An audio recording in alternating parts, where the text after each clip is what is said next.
This meeting is being held on the ancestral lands of the Coast Salish people and pay our respect to those past and present. Tonight's invocation will be provided by Pastor Kevin Scott of the Seventh-day Adventist Church. If we could all please stand for the invocation.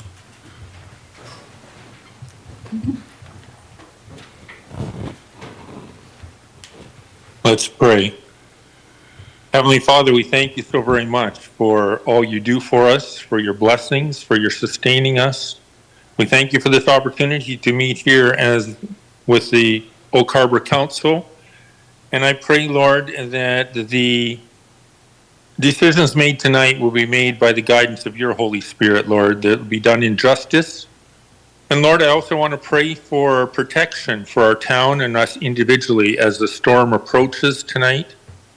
We thank you for all you do for us, and we thank you for hearing and answering our prayers in Jesus' name. Amen.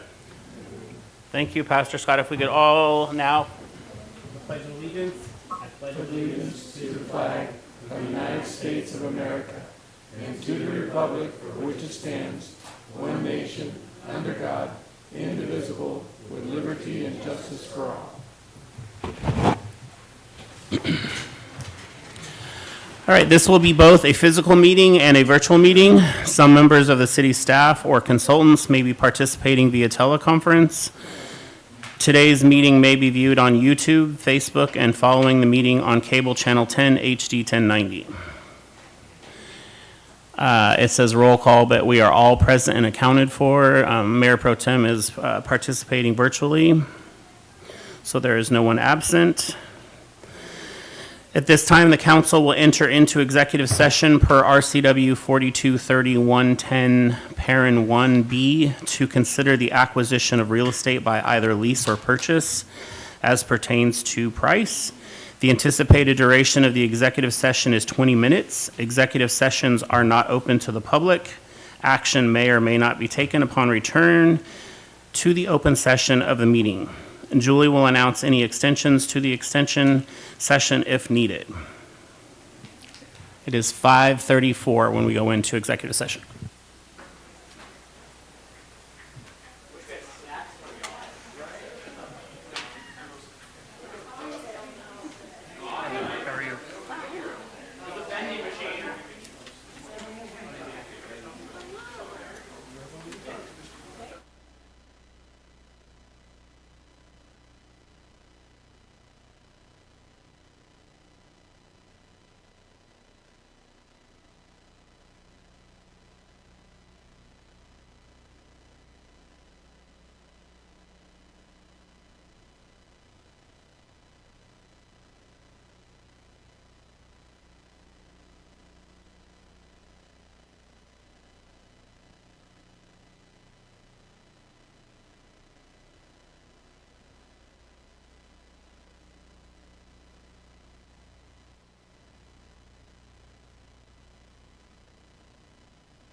All right, we have now come out of executive session and will resume the open session of the meeting.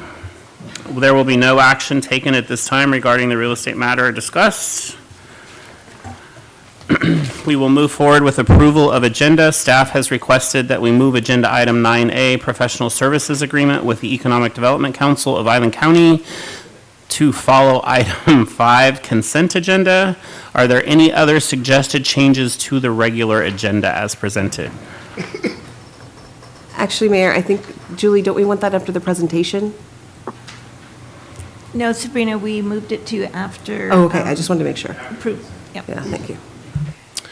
Any other questions, comments, or changes? Hearing no other changes, do I hear a motion to approve the agenda as amended? So moved. We have a motion by Councilmember Wittgenstein, seconded by Councilmember Marshall. Any further discussion before I call for a vote? Hearing none, all in favor, raise your right hand. Passes unanimously. Thank you very much. So tonight, our presentations are, we have Kristina Hines with us, the Executive Director of the Economic Development Council of Island County. And I would like to welcome her forward to make her presentation.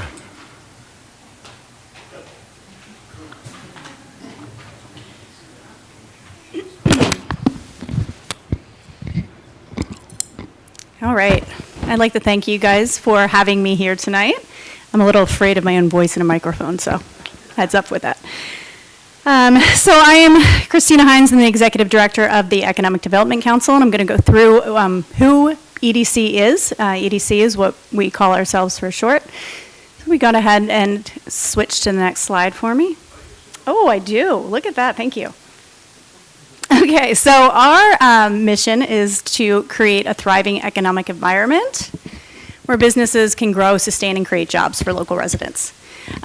We work in a way that enhances and preserves our unique quality of life here on the island, which includes a lot of different aspects, right? To consider our location from proximity to major interstates, to our unique geological and ecological systems here, which creates a very interesting approach to how we produce our economic ecosystem vitality. So who are we? We are a 501c6 nonprofit. We are not a government agency, though we are funded through Department of Commerce funds as well as county contracts. Right now, we have 3 staff, including myself, and we are considered an ADO.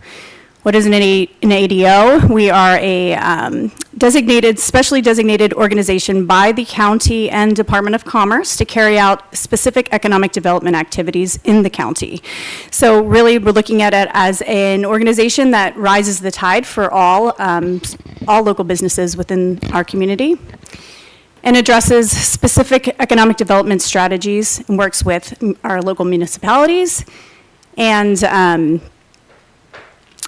as well as other organizations that provide services to specific business-related issues such as education for small businesses, which we contract the Small Business Development Center with the Washington State University. One of the issues that, and I apologize here, I'm not used to, again, hearing myself through a microphone. One of the bigger issues that EDC is looking to impact is the business retention and expansion portion of how we approach economic vitality. So there's different levels of and core approaches to how we impact the prosperity of our community. And one of them is what we call business retention and expansion, and that's a focus on business education. So these are business survival rates, basically, that are pretty grim, and it goes to show why our programs are so important. So In Washington State in 2022, we saw the nation's highest business failure rate for businesses that opened within the first year. They failed 40.8% of businesses failed within that first year. That, again, the nation's highest level. The good news in that, if you can consider it good news, is we know why businesses fail, and we know why this number is so high, and that's basically a knowledge deficiency. EDC's role in here is to provide expert technical assistance. Ultimately, that's what business retention and expansion is. It's educating small business owners so that they have the best chance possible to continue to, one, open their businesses, sustain their businesses, and grow their businesses. This supports jobs in our community and then supports the entire economic ecosystem.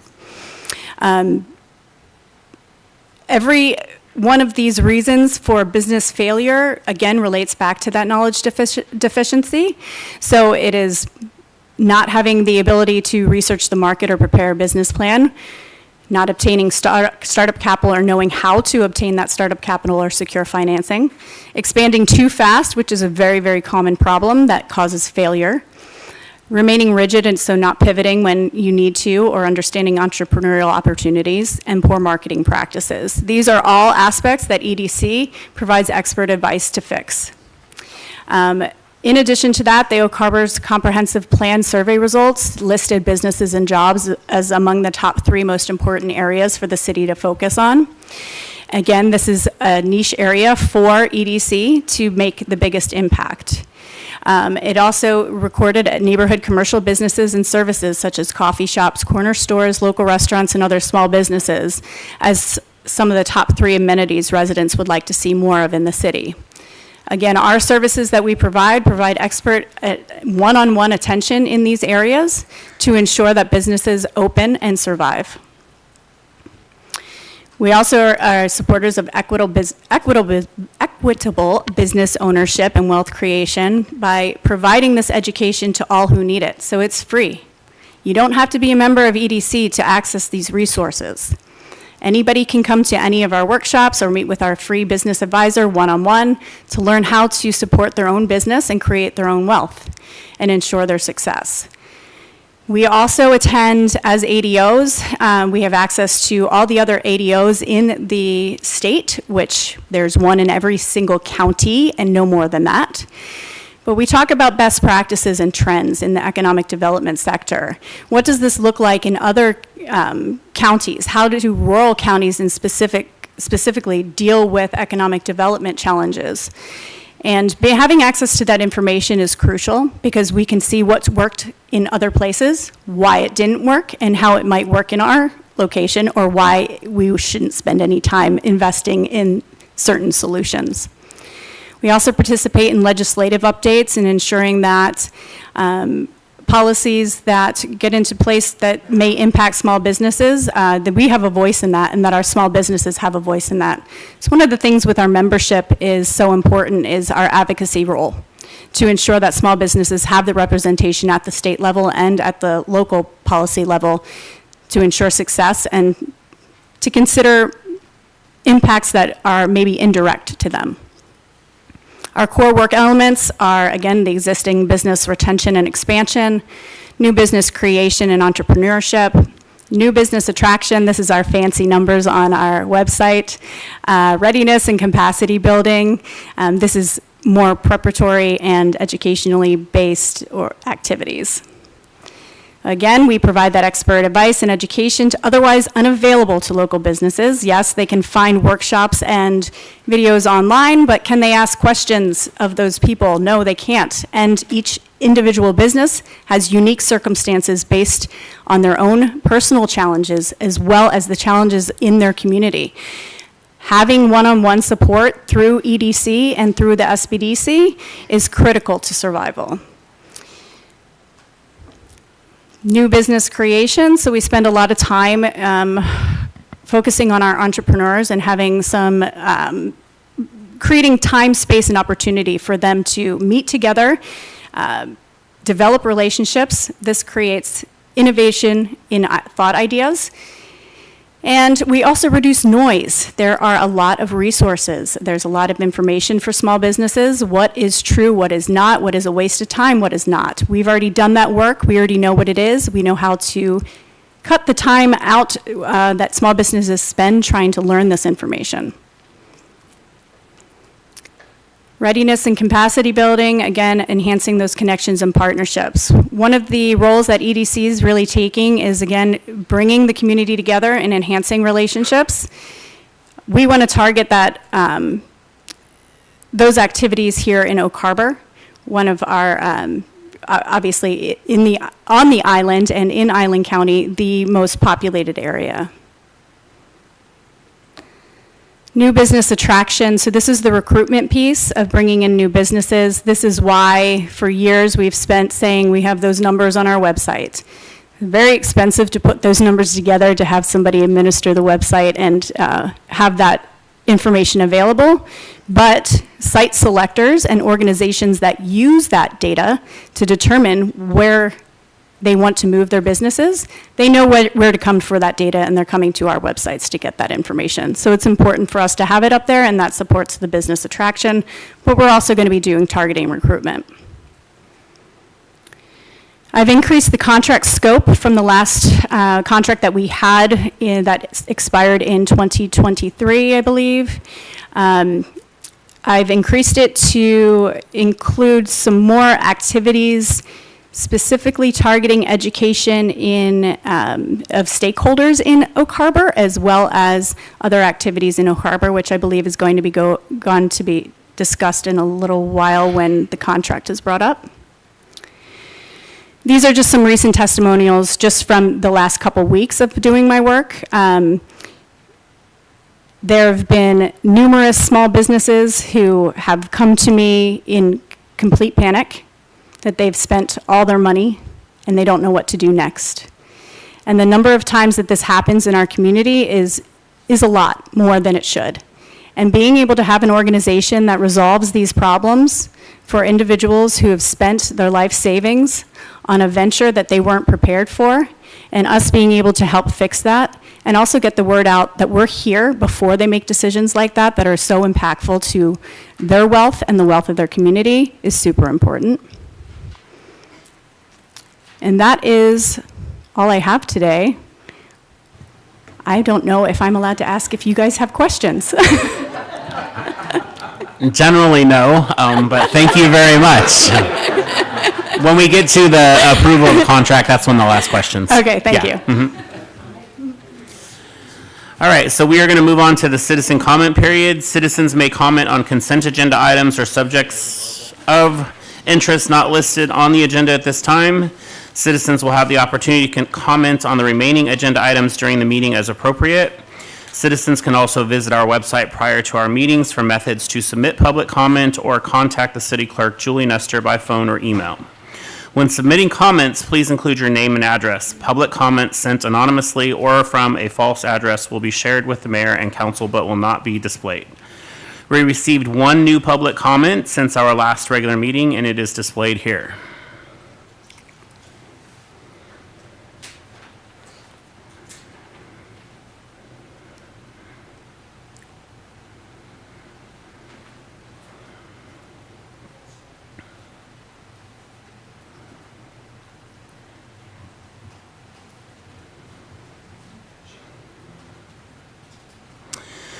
Comments on public hearing items will be taken when those hearings are opened. Are there any members of the public present who wish to speak to items not listed on the agenda or on the consent agenda? Julie, do we have anyone signed up? We have two people signed up in Great. advance, Mayor. The first is Destiny McKenzie. I'm sorry, Destry McKenzie.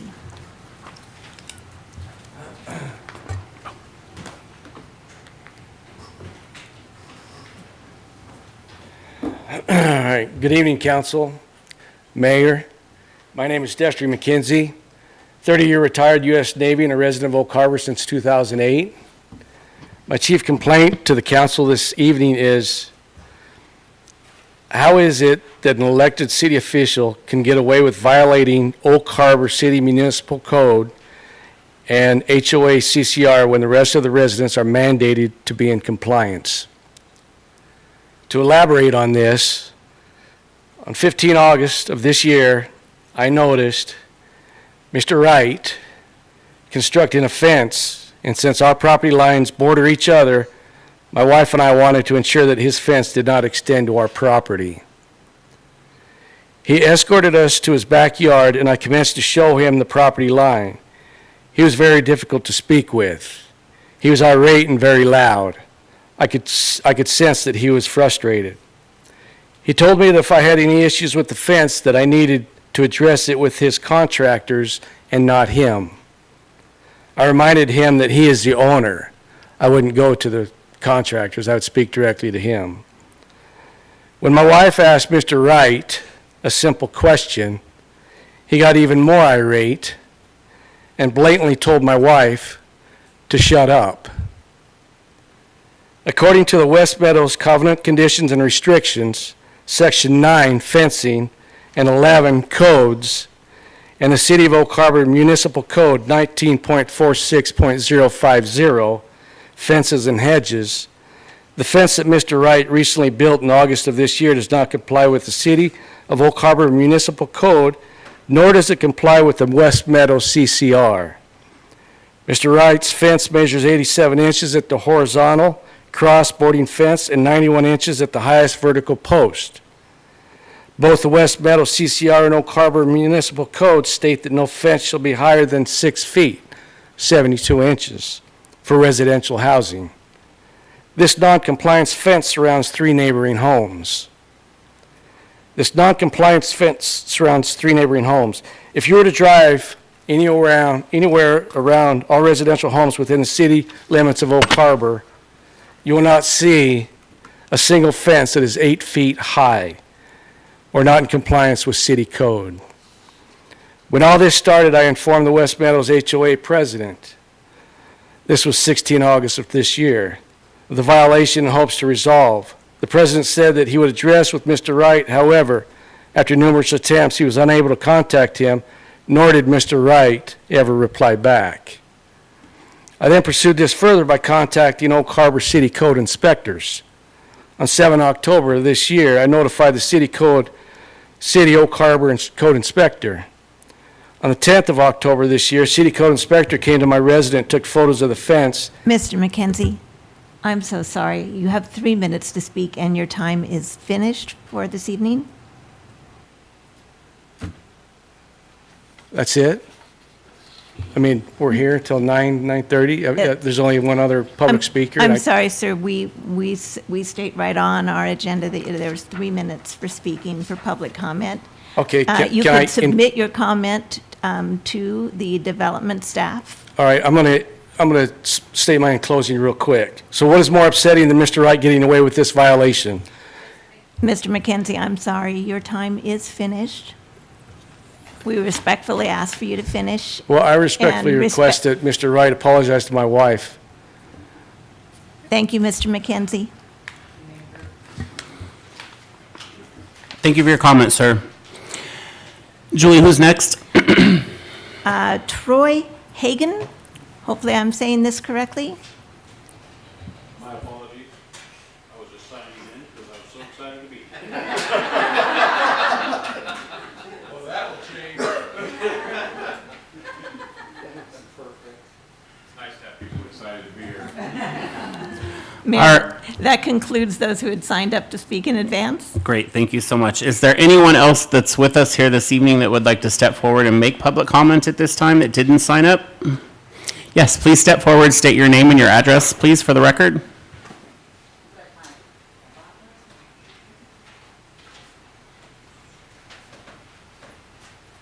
My name is Melissa York, and I actually live off of Swantown out in the county.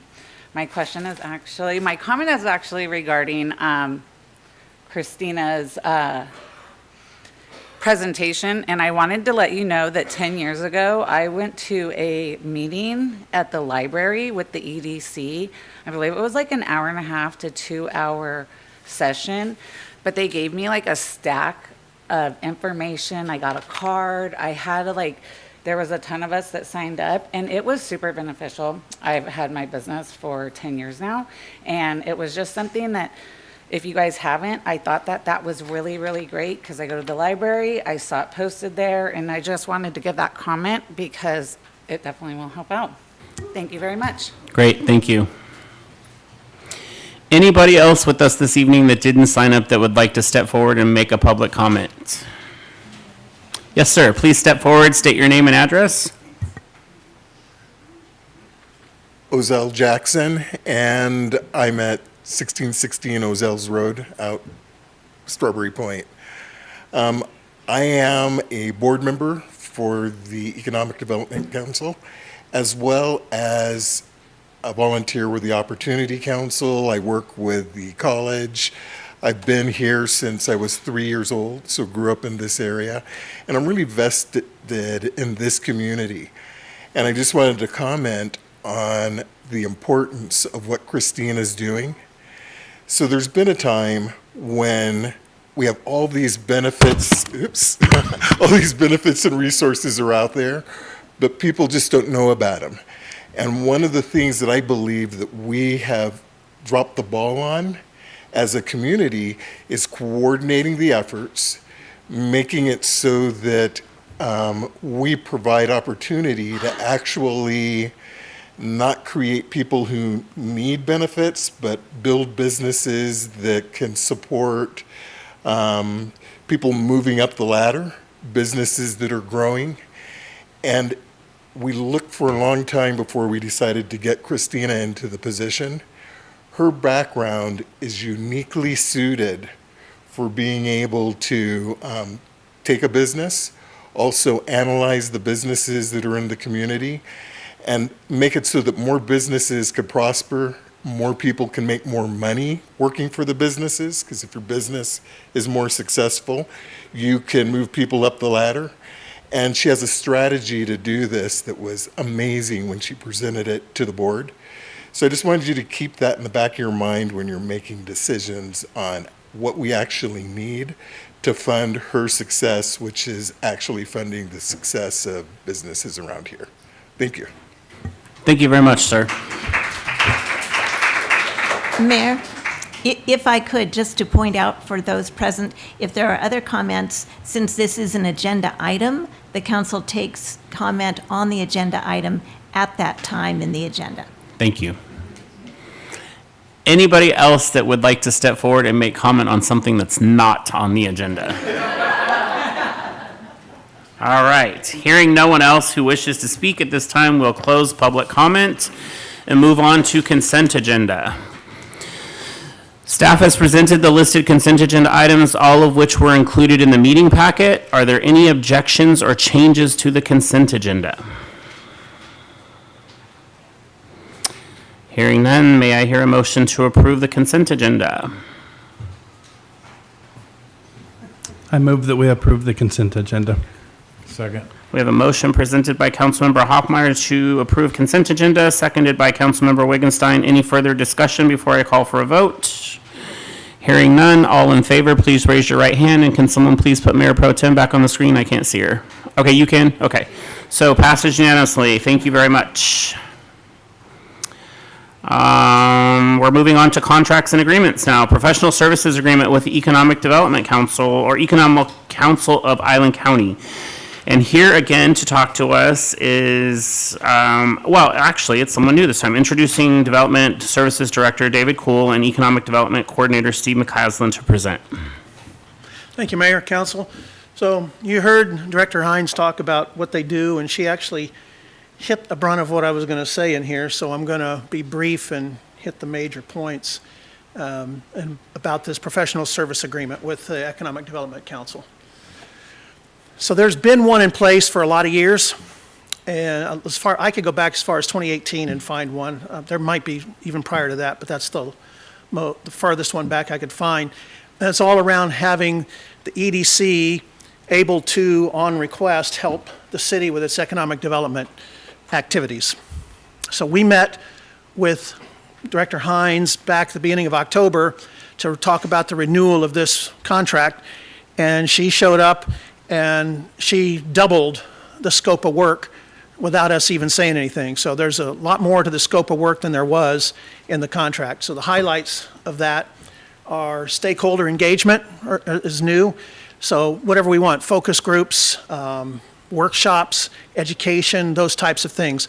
So they're willing upon request to help us with that. On their website, they will keep a portion of their website that'll be focused on Oak Harbor, and so how to make Oak Harbor, when people want to come look at Oak Harbor and they go to the EDC's website, now they're going to see more information on Oak Harbor, more valid and relevant information on Oak Harbor. They're going to add to it an annual presentation, so I would imagine this time roughly next year, she would be coming in here to say, hey, here's what we've done for the last year.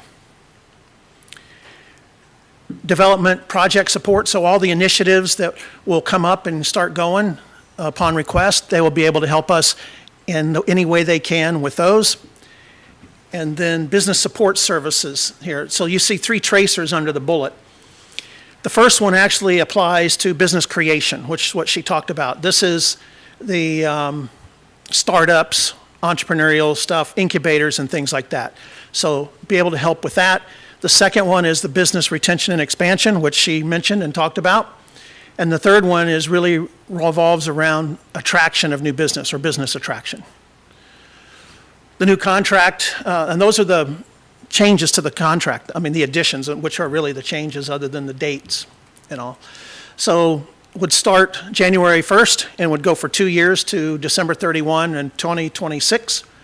It'd be $25,000 across those 2 years, which reflect the additional scope of work and the current labor costs. And whenever there's work that's done, it would be a quarterly invoice given to the city.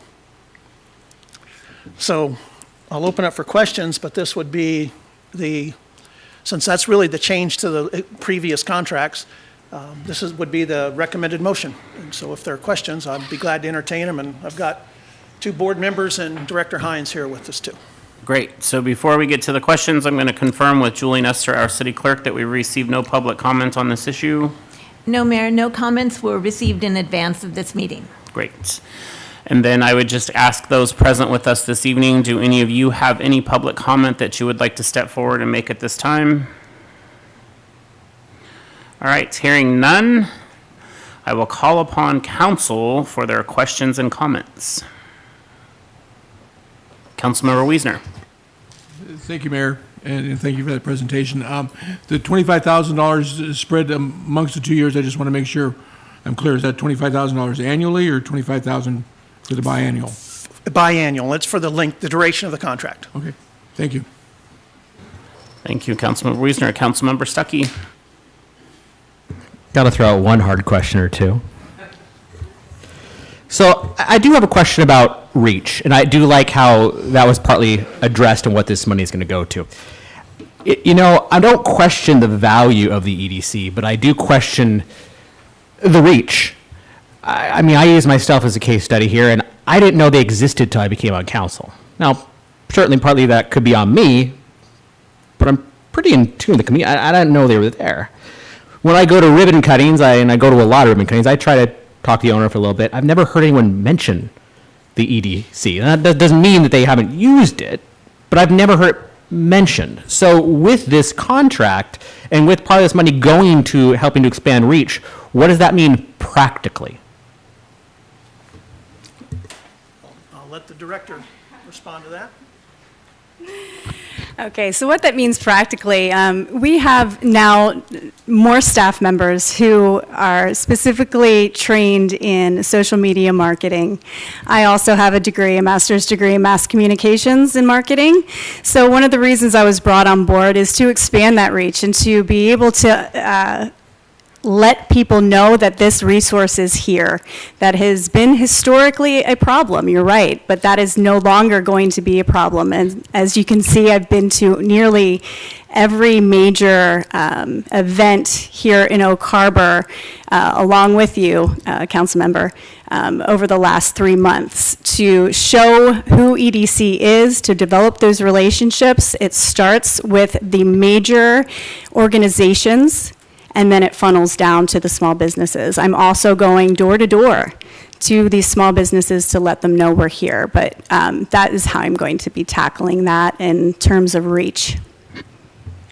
Door to door was exactly what I was looking for. I got another question. So you mentioned a place on Oak Harbor on the website, and I do see there's a place right there, and I think that placeholder has been there for some time, where all that is a brief thing about the Opportunity Zone and Heritage Bank. What do you see that expanding to? It was touched on briefly, but I'd like to hear in your words, what do you think that means?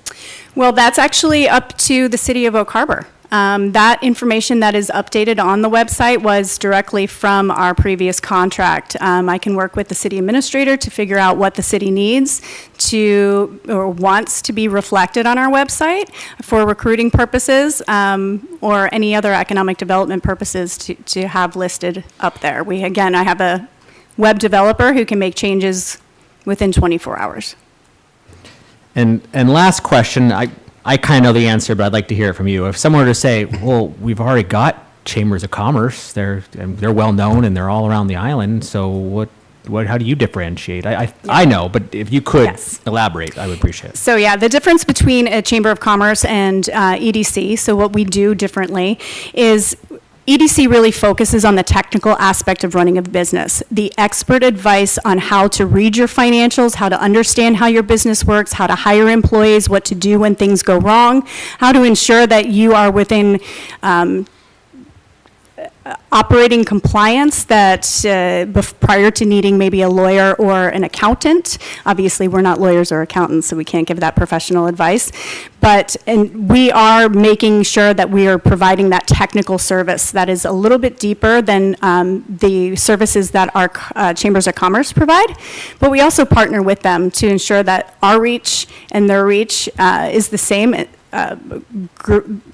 access to small businesses, and working on delivering a message that differentiates between the two types of organizations so people can understand where our role comes in, how they can reach out to their chambers to find out more about EDC, to get business help to stay in business.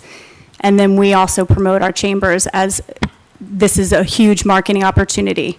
Word of mouth marketing is the #1 way to market yourself. So networking with a chamber is absolutely essential. So we work in collaboration with them.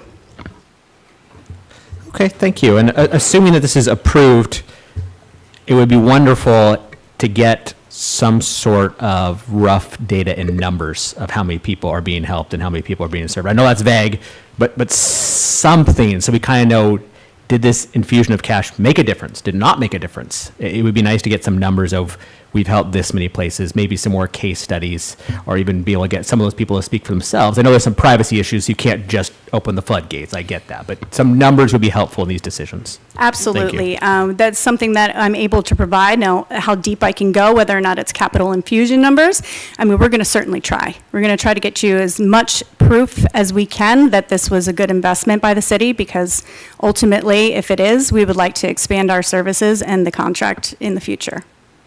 Yep. Thank you, Councilmember Stuckey. Anybody else? Councilmember Marshall. Thank you, Mayor. So you kind of touched on what my concern was. Oh, where'd she go? There she is. What's wrong with me? Nothing at all. Sorry, I thought we were done. I was just mic dropping. So as Steve mentioned, we've had a contract in place since 2018. And so is there any kind of tangibles to say what we've gotten for our investment since then? I'm not sure that it was in place since 2019. I think it may have been on and off, but had been numbers provided prior to that. As far as I know, that there are some numbers reflected from maybe 2022. I can certainly look into what that looks like, but to be honest with you, there wasn't a great tracking system. As you heard Councilmember Stuckey mention, there was a question as to confidentiality of that information, and so I'm not positive how much had been collected historically, but I can certainly look into that. Okay, appreciate But moving forward, you have a commitment from me to make sure that that is tracked, and I don't necessarily agree with the level of confidentiality that was expressed prior. Now, do any other municipalities pay into the EDC, or would we be the only one? Right now, it would be between you and, City of Oak Harbor and Langley, and we do not work with the City of Langley at this time. Okay, and Cooteville doesn't then either? No. Okay. Okay, appreciate it. Thank you. Thank you, Councilmember Marshall. Anyone else? All right, sorry, yes, Councilmember Wiesner. Sorry. Thank you, Mayor. Yeah, I just wanted to jump in with what history I remember. The memory's not as good as it used to be, but I do remember there was a time where we had pulled back all support of the EDC, and it seems to me as though for a while we supported a level around $15,000, and then we retracted support altogether. And I don't know that there was necessarily a reason behind it, other than maybe we weren't asked or something there for a period. And then I think we started back up a couple of years ago. So it's all been fairly recent. Can you give us kind of an idea of what your overall budget is? The overall budget for the EDC. For the EDC. Yeah. Is something I'm permitted to talk about? So the overall budget right now, you're running about. Then I'm going for 2025? Yeah, about 300,000. Yeah, and I guess that's where I wanted to get, right? I mean, this is something that is fairly heavily funded between state and the county. And we're piggybacking. Well, we're not funded 300,000.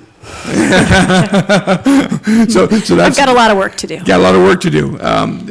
But you get, we're part of that $300,000 pool that they're going to be working with. And I think when we came back on board, we looked at this and we kind of said, as the largest commerce center on the island, it kind of made sense that we at least participated, because, can I ask what Island County is contributing, or what their past contribution has been? About 140,000. Yeah, and I think that was the number I remember that, we're just a small microcosm, yet we are the kind of the economic driver on the county when it comes to commerce. So I guess that was the thought process that I remember from a couple of years ago of why we got back on the bandwagon, because quite frankly, it didn't seem right that we weren't participating.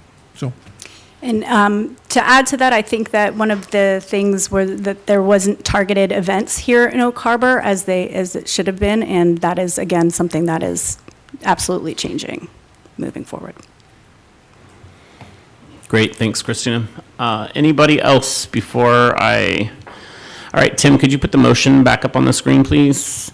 With that, I would entertain a motion. Yes, Councilmember Wittgenstein? Got to see it.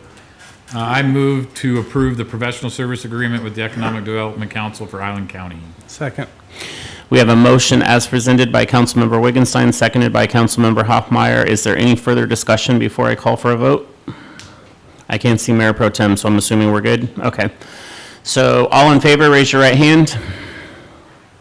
All right, we passed unanimously. Thank you very much.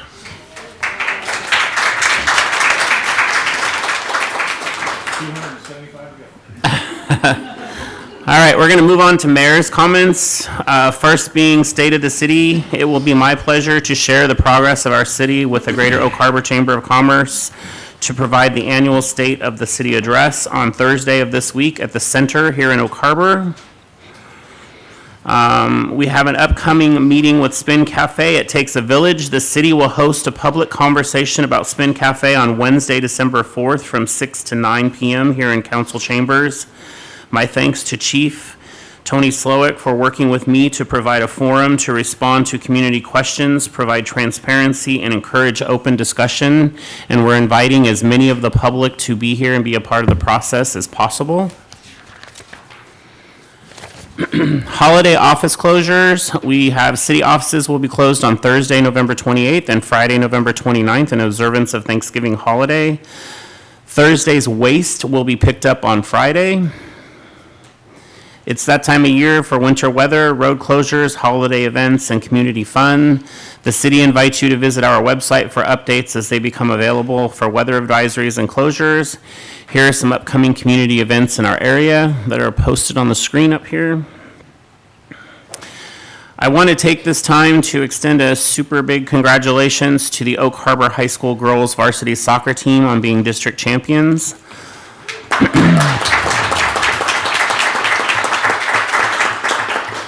Last time they won districts was in 1994. We would also like to congratulate Addison Boyer, a 4-year varsity player, for scoring over 100 goals in her career at Oak Harbor High School. She is heading to UC Davis, where she will continue playing soccer. Way to go, Addison, and the entire Oak Harbor High School varsity squad. Lastly, the city is still hiring and has openings for employment in several areas. Please see our website for a complete listing. And with that, I will turn it over to council for their comments at this time. Yes, Councilmember Hoffmeyer. Thank you, Mayor. You know, as I was driving in tonight, and as I look out in the audience here, especially as I look at Buzz Lightyear back there, you know, as I was driving in tonight, you know, one thought just kept coming to mind. This is my hometown. Being elected to and having the opportunity to serve on this council has been one of the greatest honors of my life. I truly believe the city of Oak Harbor has one of the best city councils they've ever had, and each of these 6 other fellow council members, I couldn't have been luckier to have served with each of them, and my family and I, we are pursuing other opportunities. We are moving away from the area, and I will be leaving my position on council effective the end of this month. Through all of my service, I have tried to help move Oak Harbor forward, and have tried to be a fervent advocate for the people. And I just, I hope that service has inspired others to civic involvement. And I hope there are many, many, many people that apply for the vacancy. And I truly believe, I absolutely love Oak Harbor, and I have to believe that our best days are ahead of us. I truly believe that, and I think with these 6 council members and whoever fills my position, I know that they will keep things going in the right direction. Over the last 3 years, through a lot of hard work, a lot of representation of the community, and a lot of collaboration, tons of progress has been made. None of that would have been possible without the amazing staff in this building and over at Public Works as well. And with that, I don't have much else to say other than this is my hometown. So thank you, guys.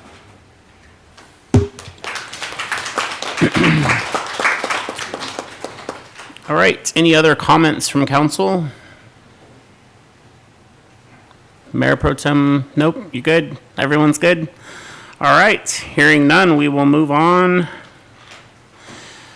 We have a process for filling city council vacancies. With that, I would like to introduce our city administrator, Sabrina Combs, to present with assistance from city attorney Hillary Evans.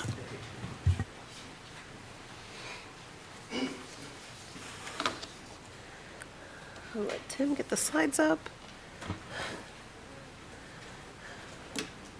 Okay. So this council has, or several councils before have been through this process. I'm just going to walk you through it so that everybody's aware of the process as we go into it. When we have a city council vacancy, there are steps we have to take according to the RCW. Oh, clicker's not going. There we go, thanks. Thank you, Tim. So with vacancies, when a seat becomes vacant, that position needs to be filled. So this is the RCW, so I'm just going to leave it up for a second so everybody can review it and see the details.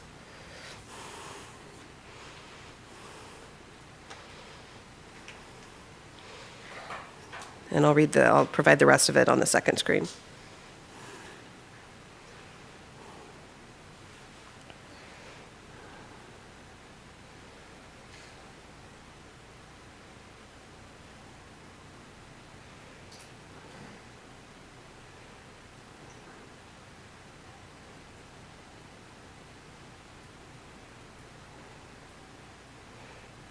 Okay.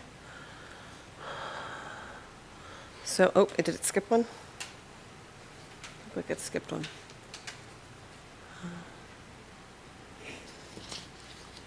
I think it jumped. That's good? Okay, because it looked like it jumped. I wanted to make sure that it wasn't jumping around. Okay, so for the causes for vacancy, these are the list that we look at if an incumbent passes, if there's a resignation, and/or removal. So in this case, we have a resignation, which we did receive today at City Hall. So with that, we're going into more of the code that explains those details. And then talks about the decision and the process to do that. So then we get into how we fill a vacancy, and this section of the code talks about that and how we go about that process.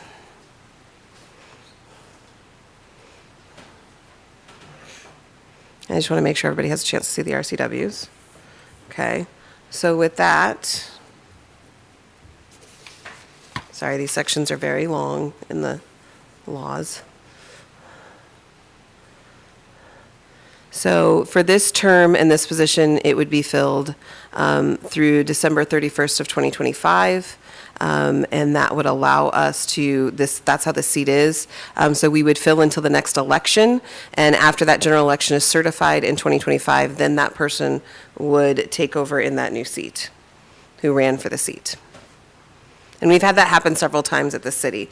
So with that, this is the schedule that staff is proposing in order to put out the application process, give you an opportunity to interview the candidates after seeing the applications, and then do the process that we've done before, where you interview the candidates on a short list in an open session, you go into executive session to talk about the candidates, and then you resume to make your final appointment.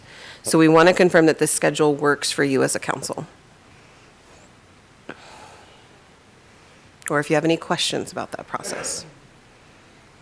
Councilmember Stuckey. Considering we have 90 days, is there any perceived issue with that last, when we make the decision, being so close to the holidays? I mean, is there any concern about people being out of town or anything like that who may want to be in that interview? I'm not trying to stall the process, but just a thought. No, really the reality was we looked at the schedule, with the information we received about a resignation, and we wanted to make sure that the new person could start within the new year as you were jumping off into 2025. So this schedule was providing that. And since we did receive the notification, it gave us time to build that calendar effectively with that idea in mind. That is a consideration for you to think about. Again, this is a suggestion of a calendar in order to complete this so the person could start at the new year.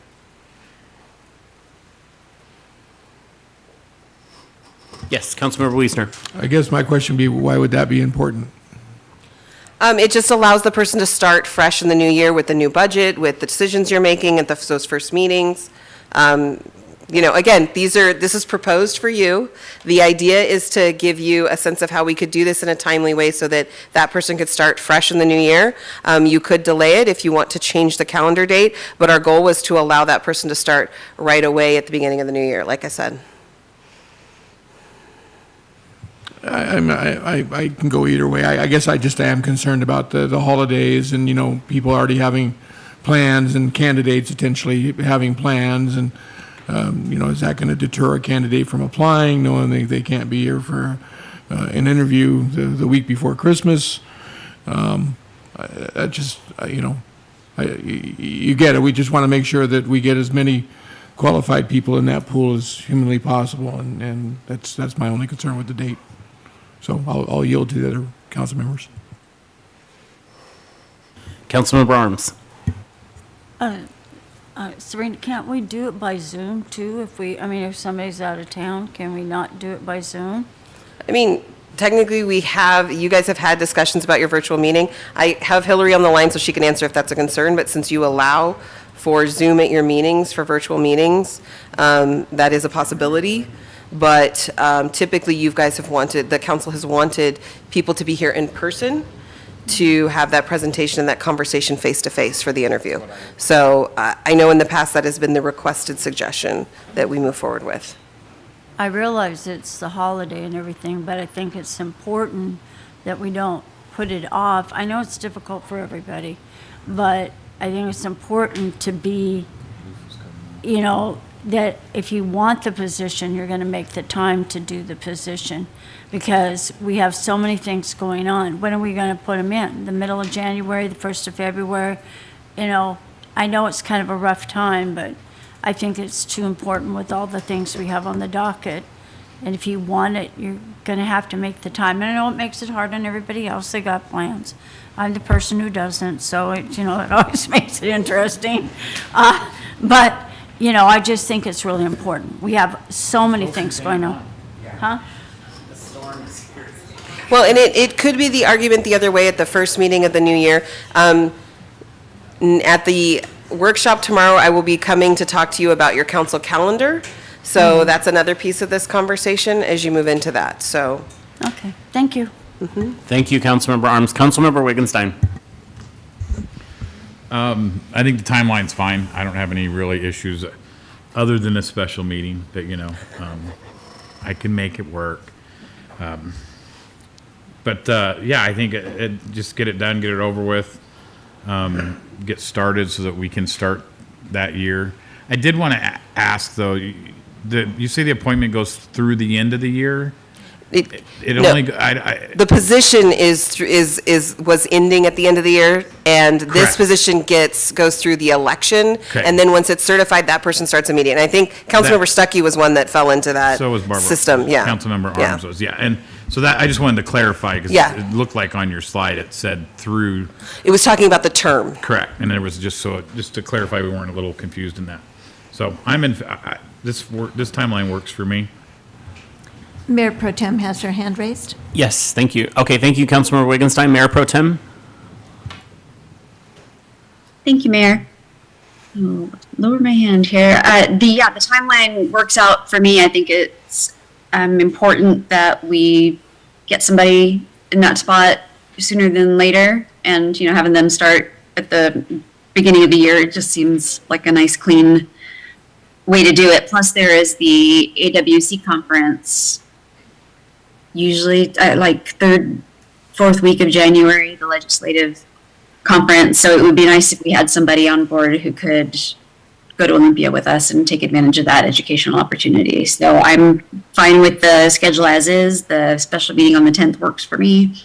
And thank you to Shane for your service. Appreciate it. Thank you, Mayor Pro Tem.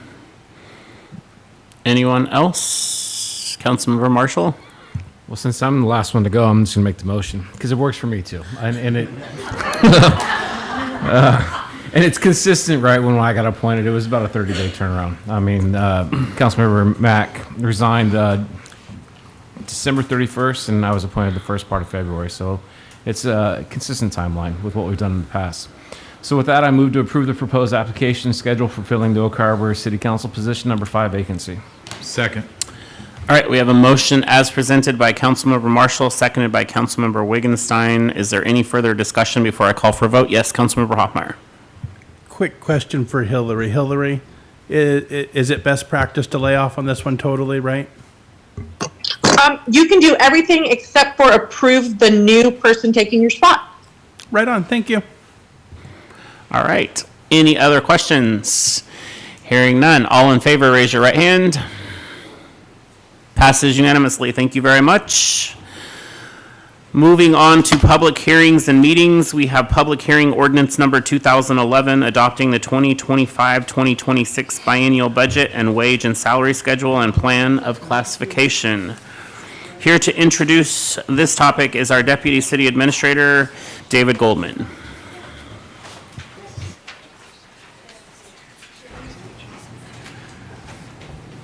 All right, I'll wait a minute for everybody to shuffle around. All right, so this is the final hearing on the budget.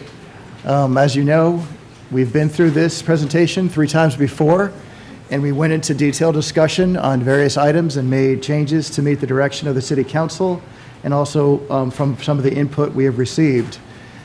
But since this is the adoption hearing, I will be going through the slides one last time. So we have first section of the budget, which is posted online. You have the mayor's budget message, and then you have the council priorities. And then we have a section on the 2025-26 biennial budget highlights. We talk a little bit about the Oak Harbor organizational structure, and then we get into the budget summaries and all the funds and all the departments, and then we move into the long-term capital plan.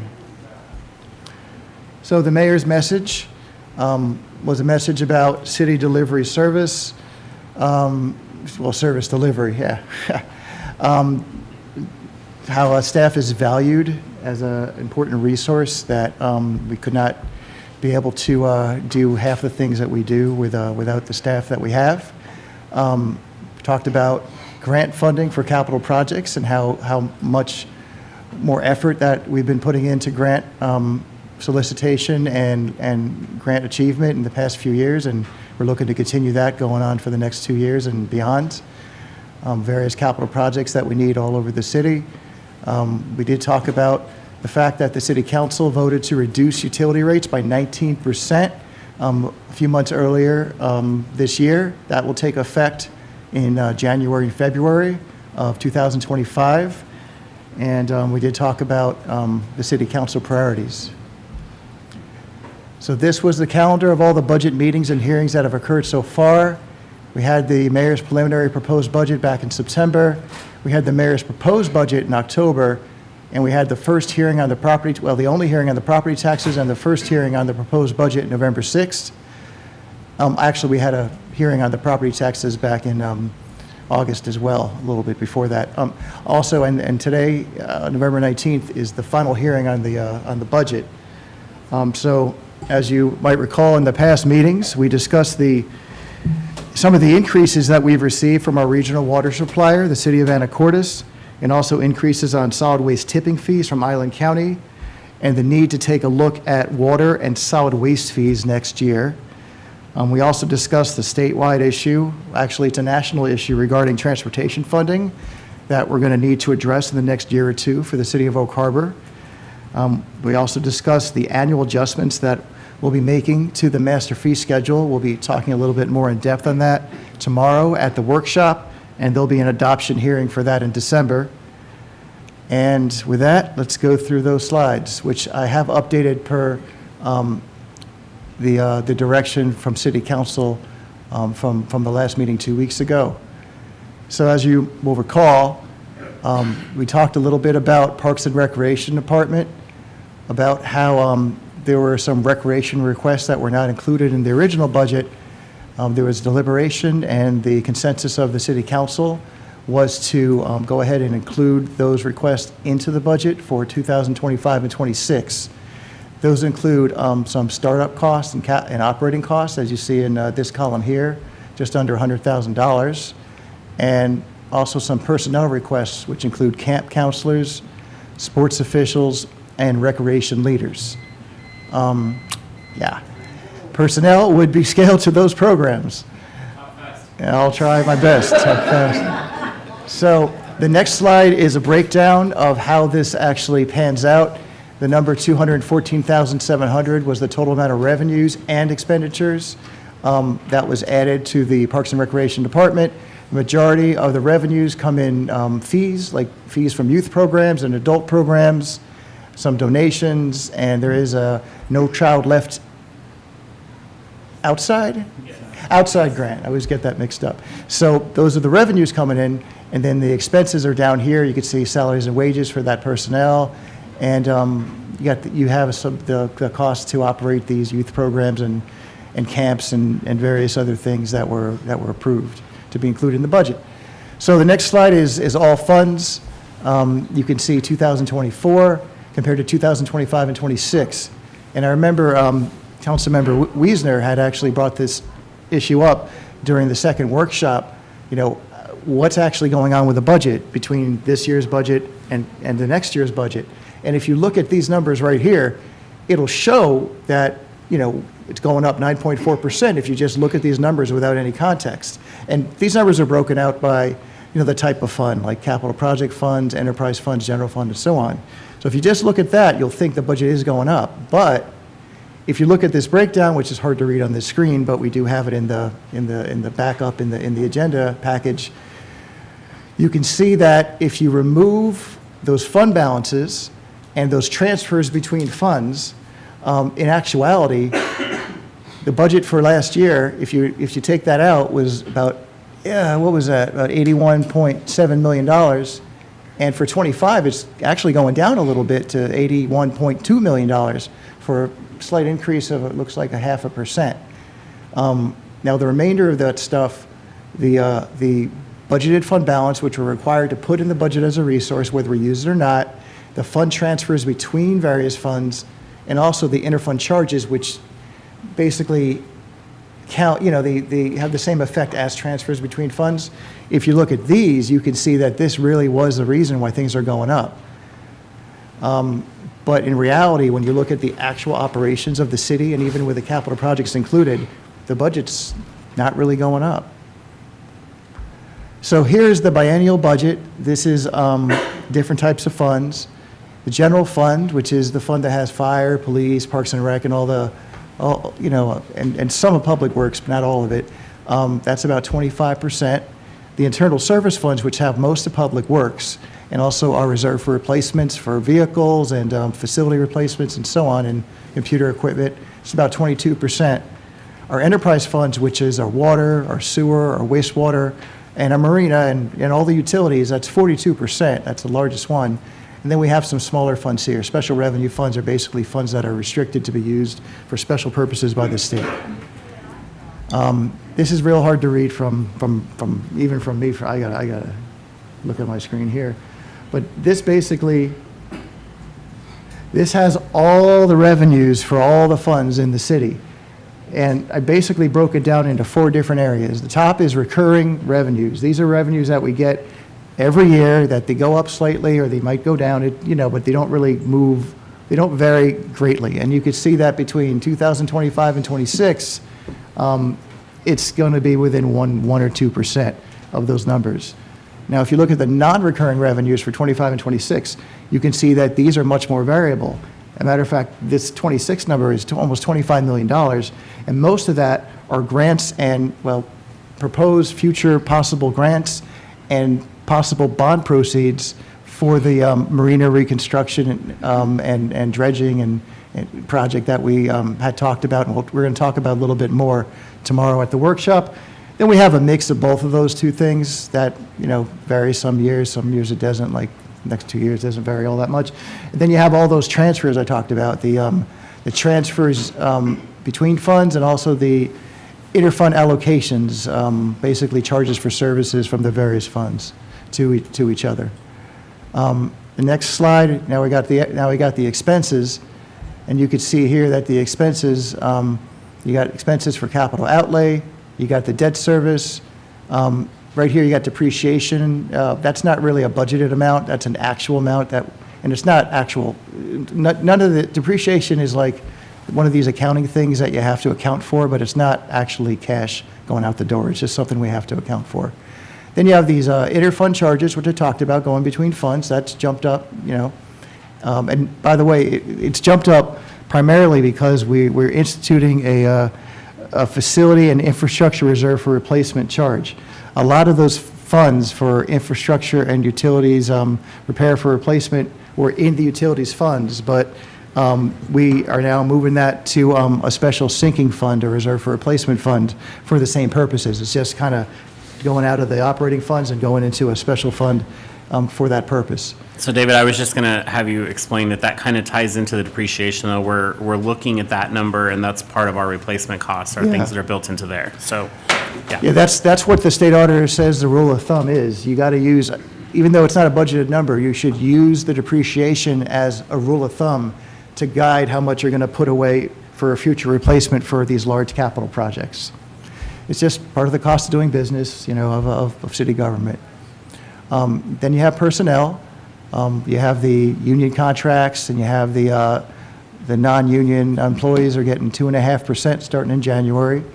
And then you also have some new positions that were approved as part of the budget.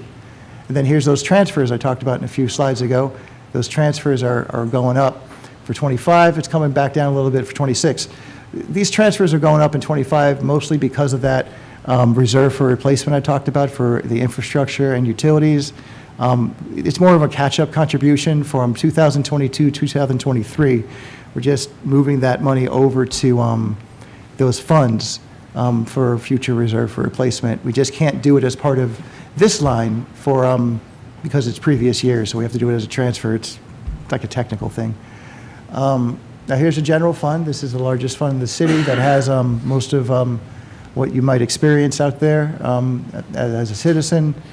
You got, this is the revenues for the general fund. About a quarter of it comes from the property tax. 17% comes from the sales tax. 13% comes from the utility taxes and franchise fees, like on the franchise fees on the cable. And then we also have beginning fund balance, which is a resource we have to include in the budget whether we use it or not. And then 24% is other. Other means charges for services, some of that stuff I showed before, for recreation and parks, is in there.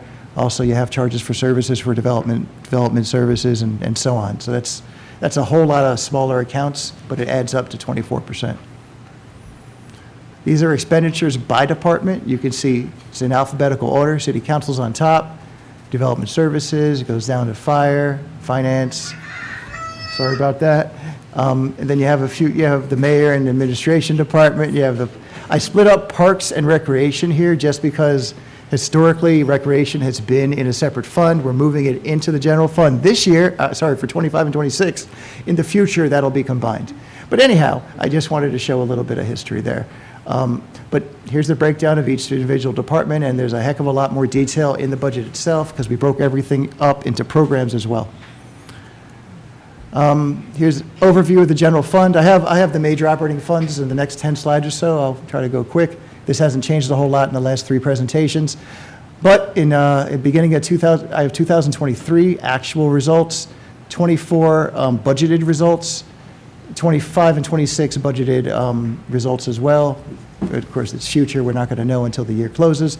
But for 23, so we began the year with about $3.4 million of resources of our fund balance. And just based on our revenues, expenses, and whatever else happened, we actually, it looks like, we ended up the year with $6.7 million. We almost just short of doubled that. So, of course, we start with the same number at the beginning of the year. We were expecting to actually spend down some of the fund balance for 24, but in reality, it looks like we're going to be adding to fund balance. We're going to be adding to fund balance by about 800,000 or so.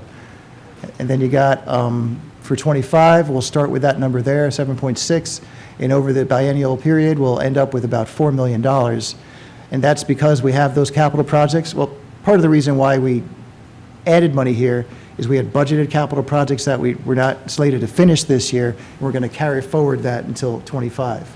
So, so part of the reason we're spending this down are for capital projects and for some of those carryover capital projects that we're going to be doing as well, and also just the cost of doing business and that reserve for replacement I talked about. So next slide, I'll go through a little quicker. It's a streets fund. I did talk a little bit about how every city in America pretty much has issues with having to be able to fund street repair and replacement. We're going to start with unencumbered fund balance of about 265. Looks like we're going to end with about 25.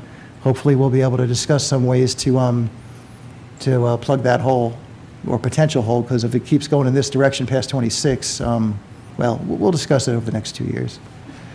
Creative Arts Fund, 277,000 to start off with. Ends up with about 206, and there's more detail on what what the money is being spent on in the budget book itself. But these are just the overall categories like operations and maintenance and miscellaneous and some interfund charges as well. Here's the lodging tax fund, the LTAC fund. I think we're going to talk about that a little bit later tonight. The City Council approved to spend $450,000 for the next budget cycle. That includes multi-year grants that have already been approved. And I just put the same number in for '26. Obviously, when the time comes, City Council will direct us what that number is going to be. That was just, a budget really is an estimate and a projection, so that's what I use for that. So you can see that there's our fund balance at 820, and it'll be looking like around 562,000 by the end of the biennial period. Here's our water fund. You can see the water fund starting at about 5 million, going down to 500,000, but that's mostly because, well, one, we're doing that reserve for replacement, putting that money aside for future repairs and replacements, but also, you know, City of Anacortes did provide us with some guidance back in July about what they think the increase is going to be for water, and it was a 22.5% increase from, you know, they give us the wholesale water that we then turn around and provide to everybody here.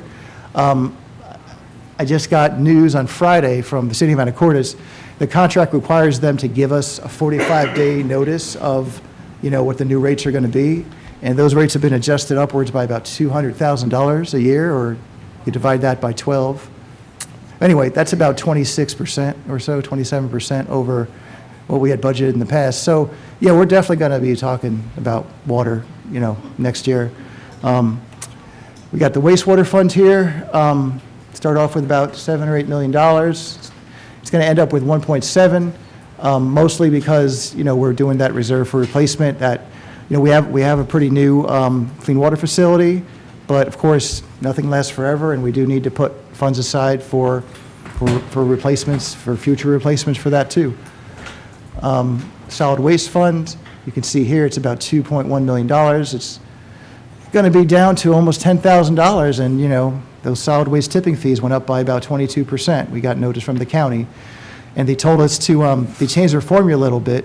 It's going to be tied into this Bureau of Labor Statistics Consumer Price Index measure, but it's not the one we normally use. It's specifically for like a trash or garbage type measure, and that's going up like 5 or 6% on top of their one-time increase as well. Yeah, it's a pretty large increase for 25, and might go up another 5% or so in 26. We'll see, but we definitely have to talk about solid waste next year. And then you got the storm drain fund. This one is fund balance is starting out at 450. It's actually growing to about 700,000. There's projects in storm drain. The timing of the projects is not really going to occur in 25 and 26, which is why the fund balance is growing a little bit. But it'll probably be drawn down in the biennial after the next biennial. And then the marina fund over here, you got the fund balance of about $1.66 million. It's going to end up at about 2,000 or 3,000 or so. Most of that is because we're transferring some fund balance over to the Marina Capital Project Fund for the upcoming marina dredging and marina improvement project. So, you know, we're going to have to find funding to do what we need to do with the marina, but we are kicking in some of our own funding as well. So it's not just, you know, hoping or we're trying to grab money from other areas. We're actually going to be, you know, kicking in some as well to kind of share in the cost of that. But, you know, it's a large cost, and we'll talk about it tomorrow at the workshop. And then long-term capital plan. So this hasn't changed a whole lot from the previous presentations. For the biennial period, there's $63 million. That includes some carryover capital projects as well from this current year. And then for the 6-year time horizon for the long-term capital plan, we're looking at about $130 million. You can see that the marina, this is kind of unusual, but only because we have the marina project in there, is the largest share of the pie. Normally, that would be these other slices over here, but you can see just general fund type projects is over here. You got other governmental funds over here, which is mostly streets fund or the real estate excise tax type of things, or parks type of things. Then you have solid waste, wastewater, you got a little bit in storm drain, and then you have some over in the internal service fund over here, which is you know, our vehicle purchases and our hardware, computer hardware purchases and stuff like that. And then last slide on the long-term capital project. So the way we're going to be paying for all those projects over the next 2 years is we got grants and debt, you know, taking out some debt, mostly for the marina project over here, about 42%. about a third is for carry forward, and then about 25% is new funding from our operating funds. And with that, I guess it's time to open up the public hearing and have discussion, and I have a motion on the next slide when we're ready. Thank you, David. So at this time, I will open the public hearing, and I will confirm with our city clerk, Julie Nuster, that we received no public comment on this issue. That's correct, Mayor. No comments have been received. All right, and then I would request any additional public comment from those gathered here this evening, if you would like to step forward and make comment at this time. Yes? Mayor, I just want to make you aware, we're probably switching over to the generator, so there may just be a 3-second blip or something. So, All right. just to warn everybody in case it happens. Loads of fun. Just so that if it happens, they're warned. And generators are part of the capital project plans. So just to reiterate, do we have anyone that would like to step forward at this time and like to make public comment? All right, hearing no others, I will close the public hearing, and now I will call upon council for their questions and comments. Councilmember Hoffmeyer. Yeah, real quick.